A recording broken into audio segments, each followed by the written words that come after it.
No matter how hard you work, someone else is working harder. Said by Elon Musk. He's an entrepreneur. Tesla के CEO हैं Elon Musk, अपने नाम जरूर सुना होगा। इन्होंने ये जो बात कही थी ना, बड़ी ज़बरदस्त है। No matter how hard you work, आप कड़ी मेहनत करते हो कोई बात नहीं, नो मैटर कोई बात नहीं, you work hard no matter, someone else कोई और है, समवन एल्स कोई और है इस वर्किंग हार्डर, जो और भी ज़्यादा मेहनत कर रहा है। समझ रहे हैं? तो भाई आप कड़ी मेहनत कर रहे हैं, चलो अच्छी बात है, लेकिन इस पर ज़्यादा सीरियस होने की ज़रूरत नहीं है। कोई और है जो आपसे भी कड़ी मेहनत कर रहा है, ये कहना है एलन मस्क का। तो भाई सिर्फ कड़ी मेहनत नहीं, बहुत ज़्यादा कंपैरेटिवली आप मेहनत कीजिए, ये बात कही एलन मस्क ने। राइट। नमस्कार दोस्तों, मेरा नाम इसके है और हम बात कर रहे हैं क्लास 12th की इंग्लिश की बुक फ्लेमिंगो के चैप्टर 1 द लास्ट लेसन के क्वेश्चन आंसर। इसके पहले के 2 वीडियोस में हमने 10 क्वेश्चन सॉल्व किए हैं जो शॉर्ट आंसर टाइप क्वेश्चन से हैं, और यहाँ भी हम कुछ क्वेश्चन सॉल्व करेंगे, ये इसका पार्ट 3 है। चलिए शुरुआत करते हैं। Question 21, when French reached his school what unusual situation did he observe. देखिए, जब किसी क्वेश्चन को हम समझना हो ना, उसको 1 बार 2 बार 3 बार पढ़िए और फ्रेजेस में पढ़िए। हमने पहले भी आपसे इसी तरह की एक्टिविटीज़ कर रहे हैं आपके साथ, आप भी कीजिए। When French reached, when French reached, जब फ्रेंच पहुंचा था, कहाँ पहुंचा था? रीच, रीच्ड लिखा है ना, it the past tense of reach. His school, उसके school, when French reached his school, जब फ्रेंच स्कूल पहुंचा था। What unusual situation, unusual situation, अभाविक सिचुएशन क्या थी? Did he observe, did he observe, जो उसने ऑब्जर्व की थी। राइट, अनयूजुअल सिचुएशन थी ना, कुछ एक्स्ट्राऑर्डिनरी चीज़ें हुई थी वहाँ पर। आंसर होगा usually there used to be a great hustle and bustle, usually there used to be a great hustle and bustle when the school began, जब स्कूल शुरू होता है ना, तो ये तो स्वाभाविक है ना। यूजुअली, सामान्य रूप से एक बहुत बड़ा हजल बजल होता है क्लासरूम में। हजल बजल मीन्स शोर शराबा, बच्चे शोर मचा रहे हैं तो टीचर पढ़ा रहे हैं, बहुत सारी चीज़ें होती है, उसको हजल बजल कहते हैं ना। हजल bustle situation generally created in the school. Okay, आप तो जानते हैं, यूजुअली लिखा है ना, स्वाभाविक रूप से ये होता है। The noise of opening and closing of the desk, जो आवाज़ होती है ना, the noise of opening and closing of the desk, desk की ओपनिंग और क्लोजिंग का जो शोर है। Lesson being repeated in unison, lesson being repeated, lesson generally repeated in school in unison, एक साथ कोरस कहते हैं जिसको, कोरस। भाई बच्चे कोरस में कई लेसन रिपीट करते हैं ना, आप भी तो करते होंगे। Lesson being repeated in unison and the hitting of the teacher's ruler on the table, hitting of the teacher's ruler, teacher का जो रूलर होता है ना, वो टेबल पर पटकते हैं, हिट करते हैं, उसकी भी आवाज़ आती है। बच्चे ज़्यादा शोर करते हैं तो टीचर ने क्या करते हैं, रूलर को टेबल पर पटकते हैं। Could be heard out in the street, could be heard out, could be heard out, बाहर, इन द स्ट्रीट, रोड पर भी ये शोर शराबा नजर आता है। आप किसी स्कूल के किनारे से गुजरिए, हजल वजह सिचुएशन नजर आएगी, रिपीटेशन इन यूनिसॉन नजर आएगा, टीचर्स चिल्लाती हुए नजर आएंगे, उनके उनके रूलर का जो हिटिंग ऑन द टेबल है उसकी नॉइस नजर आएगी। बट दैट डे, लेकिन उस दिन इट वॉज ऑल क्वाइट, लेकिन उस दिन क्या था? पूरा शांत था। It was all quiet and still as on a Sunday morning, Sunday को हॉलीडे होता है ना, तो संडे को जैसा क्वाइट एनवायरनमेंट होता है, बिल्कुल वैसा था। बस ये अनयूजुअल सिचुएशन थी। I think you can understand very well. चलिए next question, what were French regret, what was French regret. भाई फ्रेंच का रिग्रेट क्या था, फ्रेंच का दुख क्या था? After M Hamel's announcement of his last lesson, after, इसके बाद, आफ्टर मीन्स इसके, किसके बाद? M Hamel's announcement, M Hamel के announcement of his last lesson, उसके लास्ट लेसन का एम हैमल का अनाउंसमेंट क्या था? राइट, जब एम हैमल ने अनाउंसमेंट दिया उसके लास्ट लेसन पे, तो फ्रेंच को किस बात का दुख था? What were French regret, French का रिग्रेट क्या था? फ्रेंच का रिग्रेट क्या था जब एम हैमल ने उसके लास्ट लेसन पर कोई अनाउंसमेंट किया था ना। When M Hamel announce that it was their last French lesson, यही तो अनाउंस किया था, एम हैमल ने अनाउंस किया था this was last French lesson. Franz realised he had so much more to learn. Franz realise he had so much more to, उसे और सीखना चाहिए, है ना। जब कोई क्लास एकदम से बंद होनी हो तो आप चाहते हैं ना कई बार ऐसा कि भाई और भी सीखना था, तो और फ्रेंच ने यही रियलाइज किया था। Franz realised he had so much more to learn. He felt sorry, उसे दुख हुआ था, for whiling away his time, इस समय बर्बाद कर दिया। And skipping his lesson, skip करना यानी टाल देना, है ना। कई बार करते हैं ना स्टूडेंट्स, स्किप कर दे, अरे छोड़ो कौन पढ़ रहा है इसको, है ना, स्किप करना। तो जब ये नौबत आती है कि भाई इसके बाद क्लास नहीं लगने वाली, तो ये रिग्रेट हुआ था ना। तो फ्रेंच ने क्या रिग्रेट किया था? French regretted for he felt very sorry for whiling away, skipping the time, bunk of the class. Okay, so इस तरह की सिचुएशन थी उसके बाद after the announcement of Hamel's announcement. Okay, चलिए next question. How did M Hamel say farewell to his students? How did M Hamel say, how did कैसे कहा था, कैसे ना, how did M Hamel say farewell to his students, उनके students को farewell के समय एम हैमल ने कैसे कहा था? And the people of the town, गांव के लोग भी बैठे हुए थे ना back benches. Okay, at the end of his last lesson M Hamel stood up, it the past tense of stand up.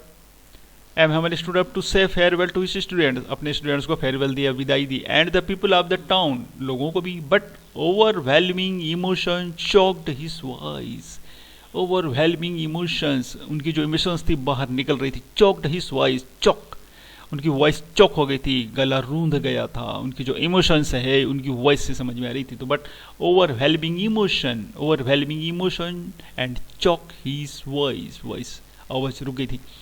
He then road, तब उन्होंने लिखा, wrote is the past tense. Okay, he then wrote on the blackboard, vive la France large as he could on the blackboard, as large as very in large script he wrote on the blackboard vive le français and dismissed the class। अब का भी class समाप्त होती है। and dismissed the class with a gesture of his hand, हाथ से बताते हुए। ओके, चलिए नेक्स्ट क्वेश्चन करते हैं। why did M. Hamel on scold French? why did M. Hamel don't scold यानी एम हैमल ने स्कोल्ड क्यों नहीं किया था फ्रेंच को? When the latter fumbled with the rule for the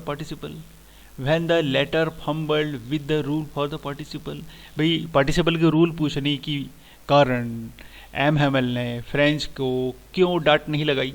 क्योंकि फ्रेंच तो ये समझ रहा था। आंसर देखते हैं। Since it was M Hamel's last lesson, Hamel के लास्ट लेसन से he did not scold French.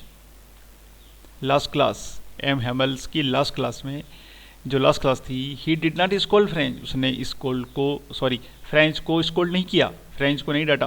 When the latter fumbled with the rule of the participle, ये भूल गए।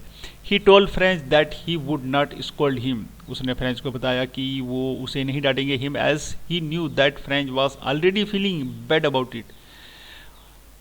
तो बस समझ में आ गई होगी भाई, फ्रेंच ऑलरेडी फील कर रहे थे, बहुत बुरा फील कर रहे थे। वो चाह रहे थे कि उन्होंने जो पार्टिसिपल को याद करके नहीं गए, उसके लिए उनके टीचर एम हैमल उनके स्कोल्ड करेंगे, डांटेंगे, लेकिन उन्हें बहुत बुरा लगा था जब उन्होंने नहीं डांटा। Next question. What was Franz expected to be prepared with for the school that day? What was Franz expected to be prepared? Franz ने क्या एक्सपेक्ट किया था प्रिपेयर करने पर? With for the school that day, Franz was expected to be prepared with participle that day. क्या expect कर रहे थे फ्रेंच एक्सपेक्ट कर रहे थे कि भाई अगर उस दिन स्कूल के लिए क्या प्रिपेयर करके जाना था पार्टिसिपल को ना। Franz was expected to be prepared with participle that day. His teacher M Hamel was to question him on the topic. ये तो सोचा था ना कि क्वेश्चन करेंगे भाई। तो Franz was expected for his teacher will be ask some questions from participle. Okay, तो ये है इस क्वेश्चन का answer. Next, Franz thinks Franz सोचता है ना, थिंग्स लिखा है, ध्यान दीजिए, thinks. Will they make them sing in German, will they make them, क्या उन्होंने सिंग इन जर्मन में सिंगिंग के लिए बोलेंगे? इवन द पिजियंस, जर्मन लैंग्वेज में गाना गाने के लिए क्या यहाँ तक कि वो कबूतरों को भी बोलेंगे? What does this tell us about the attitude of the French man? ये फ्रेंच मैन, जो फ्रेंच लोग हैं, फ्रांस के रहने वाले, उनके किस एटीट्यूड को दर्शाता है? क्या कबूतरों से भी जर्मन लैंग्वेज में गाना गवाएंगे? आंसर देखिए, this shows that the Frenchman were full of हेटेड against the Germans.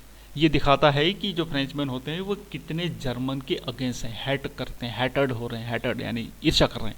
Besides they feared German atrocities, they fear German atrocity, German की जो ज्यादती हैं उससे फिर भी डर रहे थे। They thought that they would be forced to read German and no one will be spared. कोई भी इससे अलग नहीं होगा। वो चाह रहे थे कि जर्मन तो पढ़ी जाए, लेकिन ये संभव नहीं था। इस तरह की बात इसमें लिखी हुई है। चलिए नेक्स्ट क्वेश्चन करते हैं। व्हाट हैड द नरेटर क्या होता है जानते हैं? नरेटर जो कहानी को बताने वाला होता है ना, उसे नरेटर कहते हैं। Okay, what had the narrator counted on the enter the school unnoticed? What had the narrator counted on the end on to enter the school unnoticed? The sounds that were heard daily, like the banging of the desk, repetition of the lesson, and rapping of the ruler, were so loud that the narrator thought he could enter the classroom without being noticed.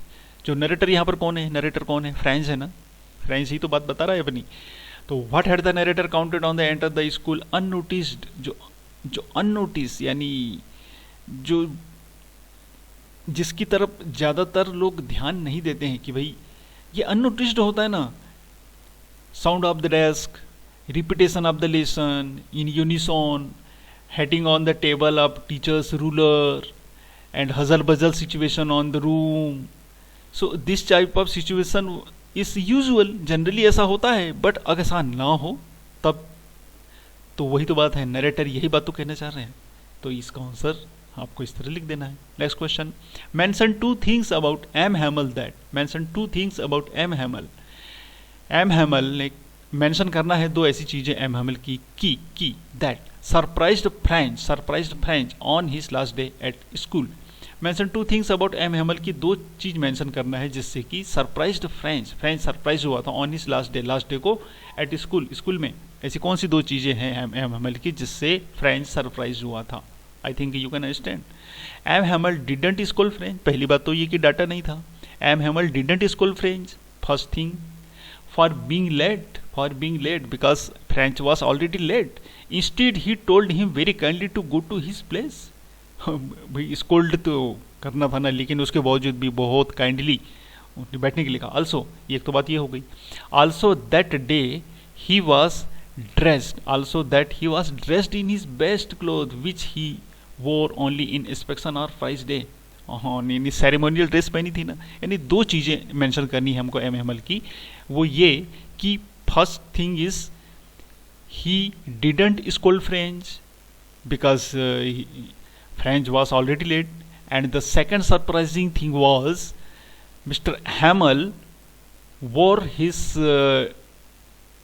Ceremonial dress पहनी हुई थी उनने, है ना। तो ये दो चीजें हमें मेंशन यहाँ पे करनी है।